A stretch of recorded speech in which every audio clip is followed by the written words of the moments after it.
నెలలోని ఎన్నాళ్ళ నుంచి జగన్ గారు వస్తే జగన్ గారు అంటే అంటే ఆంధ్రప్రదేశ్ అని అమ్మేసేసుకుంటున్నారు, లేదంటే అది అమ్మేసేస్తున్నారు, లేదంటే అమరావతి అమ్మేసేస్తున్నారు అని అంటున్నారండి.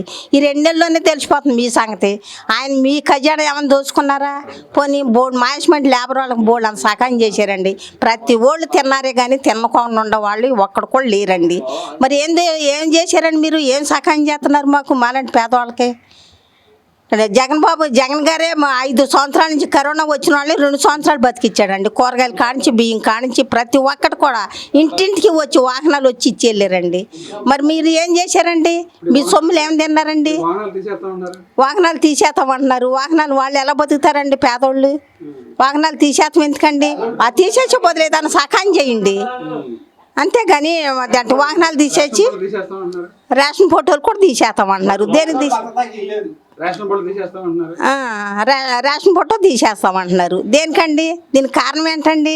అడుగోళ్ళు లేరని మీ ఇష్టం వచ్చినట్టు అదేమనంటే దౌర్జన్యం చేస్తాం. వైసీపీ వాళ్ళు ఇళ్ళ మీదకి వెళ్తాం, వాళ్ళని కొడతాం, వాళ్ళని బాత్తాం, వాళ్ళని బయటకు లాగుతాం, గుడ్లు ఇప్పి కొడతాం, లేని చంపేస్తాం. ఇదే పరిస్థితి. ఇక అన్నాలు ఈ 2 నెలలు తెలిసిపోతున్నాయి. 5 సంవత్సరాలు ఏది చేస్తే ప్రభుత్వాన్ని, ప్రపంచాన్ని, ఇండియాని ఏం చేద్దంటే ఆంధ్రప్రదేశ్ అని ఏం చేద్దాం అనుకుంటున్నారండి? దీని పరిష్కారం ఏంటండి? దీన్ని మా న్యాయం చేసేవాళ్ళు లేరా? పరిష్కారం చేసేవాళ్ళు లేరా? మాకు న్యాయం చెప్పేవాళ్ళు లేరా? మీరు ఇలాగే చేశారా జగన్ గారు?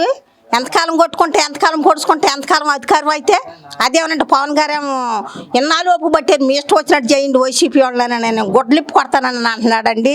ఇయ్యనా మీ పరిష్కారాలు? ఎవరిని ఏం చేద్దామనండి? ఈ ఆటోలు ఉండేవాళ్ళు ఎలా బతుకుతారండి? మరి రేపు 15వ తారీఖు నుంచి ఫ్రీ బస్సులు అంటున్నారండి. వాహనాలు ఉండేవాళ్ళు ఎలా బతుకుతారండి? మరి వాళ్ళు కూర్చుని వాళ్ళ బాధలు, వాళ్ళ భార్య బిడ్డలు బతకొద్దండి. మరి ఫ్రీ బస్సులు అంటున్నారు, వాళ్ళు ఏం చేస్తారండి? వాళ్ళని ఏం చేద్దాం అనుకుంటున్నారు మీరు? మాకు మంచి జరగలేదండి ఫ్రీ బస్సులు అయితే. మరి వాళ్ళు అదంటే అవి పెట్టే బదులు ఇంకేదన్నా సహాయం చేస్తే వాళ్ళు బతుకుతారు కదండి. మరి ఏంటండి అవి అన్నారు.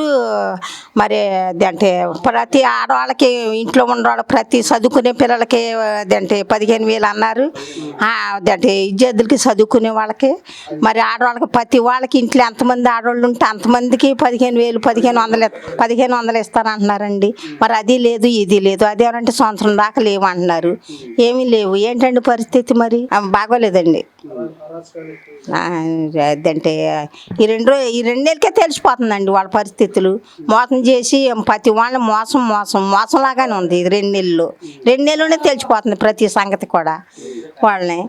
మరి మోసం చేసి ఏదో ఒకటి అయిపోయింది అనుకోండి. ప్రభుత్వం వచ్చింది, గెలిచినప్పుడు ఆయుష్మంట్ వాళ్ళకి, మా పేదవాళ్ళకి ఏదైనా సహాయం చేయాలి కదండి. మరి అదేనంటే సంవత్సరం దాకా కూడా లేవు. ఇప్పుడు నన్ను ఎవరు ఏమనే పని లేదని అంటున్నారు. దీని పరిస్థితి ఏంటండి?